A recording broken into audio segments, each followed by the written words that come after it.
బేసిక్గా ప్రొసీజర్లో ఏం జరుగుతుందో చూద్దాము. నా egg pickup or oocyte retrieval అంటే మనము పేషెంట్కి ఐవీఎఫ్ సైకిల్లో ఫాలికల్స్ రెడీ అయిన తర్వాత మనము ఫాలికల్స్ నుంచి ఫ్లూయిడ్ తీస్తాం. సో ఇక్కడ మీరు చూస్తున్నారు, patient has been given anaesthesia, నొప్పేముండదు.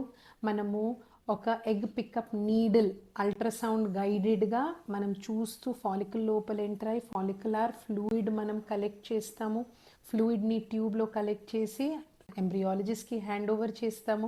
Embryologist మళ్ళీ ఈ ఫ్లూయిడ్ని మైక్రోస్కోప్ కింద పెట్టి ఎగ్స్ కోసం సర్చ్ చేస్తారు. బికాజ్ వీ నో ఫాలికల్స్లో ఎగ్ ఉండొచ్చు, ఉండకపోవచ్చు, ఖాళీ ఫాలికల్స్ కూడా ఉండొచ్చు. ఈ ఎగ్ని మనం మైక్రోస్కోప్ కింద ఐడెంటిఫై చేసిన తర్వాత ఎగ్ని మనం కలెక్ట్ చేసి ఇంక్యుబేటర్లో పెట్టి తర్వాత క్వాలిటీ ఏముందో మనం గ్రేడ్ చేస్తాం. So this is so simple what the follicular aspiration or egg retrieval process is all about.